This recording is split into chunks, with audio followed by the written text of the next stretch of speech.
കൊല്ലം ശ്രീനാരായണ ഗുരു സാംസ്കാരിക സമുച്ചയത്തിൽ സ്ഥാപിതമാകുന്ന വിഖ്യാത ചിത്രകാരൻ എ രാമചന്ദ്രന്റെ സ്വർഗസൃഷ്ടികളുടെയും ജീവിതരേഖകളുടെയും മ്യൂസിയം ഞായറാഴ്ച മുഖ്യമന്ത്രി പിണറായി വിജയൻ നാടിന് സമർപ്പിക്കും.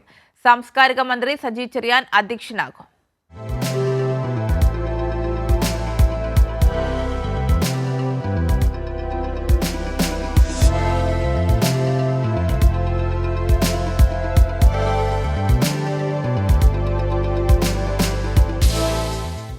രാജ്യത്താകെയുള്ള കലാമ്യൂസിയങ്ങൾക്കും മാതൃകയാകും വിധം സാങ്കേതിക മികവോടെയാണ് എ രാമചന്ദ്രൻ മ്യൂസിയത്തിന്റെ രൂപകൽപ്പന. 300 കോടി രൂപ വില വരുന്ന ചിത്രങ്ങളും ശില്പങ്ങളും രാമചന്ദ്രന്റെ കുടുംബം സംസ്ഥാന സർക്കാരിന് കൈമാറിയിരുന്നു. ഇതുകൂടാതെ സെറാമിക്കുകൾ, സ്റ്റാമ്പ് ഡിസൈനുകൾ, കുട്ടികൾക്കായുള്ള ബുക്കുകൾ എന്നിവയും ചാമേലി രാമചന്ദ്രൻ വരച്ച ചിത്രങ്ങളും പ്രദർശനത്തിലുണ്ട്. രാവിലെ 10 മുതൽ വൈകിട്ട് 6 വരെയാണ് മ്യൂസിയത്തിന്റെ പ്രവർത്തന സമയമെന്ന് കേരള ലളിതകലാ അക്കാദമി ചെയർപേഴ്സൺ മുരളി ചീരോത്ത് കൈരളി ന്യൂസിനോട് പറഞ്ഞു.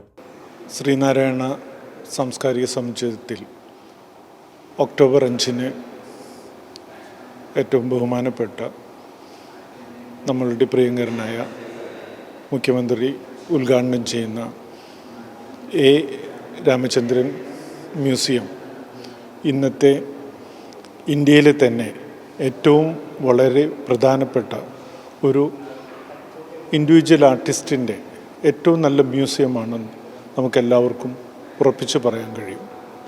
സർക്കാരിൻ്റെ ഒരു ദൃഢ നിശ്ചയം ഇതിൻ്റെ പിന്നിലുണ്ട്.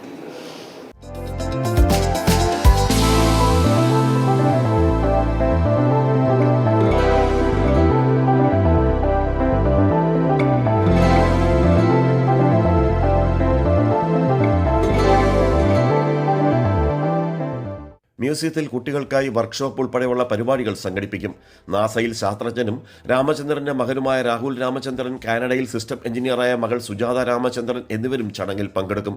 ചടങ്ങിൽ എ രാമചന്ദ്രന്റെ ഭാര്യ ചിത്രകാരിയുമായ ചാമേലി രാമചന്ദ്രനെ മുഖ്യമന്ത്രി ആദരിക്കും. മന്ത്രി ജെ ചിഞ്ചുറാണി, മക്കന്നേ സിംഗും എം നൌഷാദ് MLA മ്യൂസിയം വെബ്സൈറ്റും ഉദ്ഘാടനം ചെയ്യും. M Mukesh MLA catalogue പ്രകാശിപ്പിക്കും.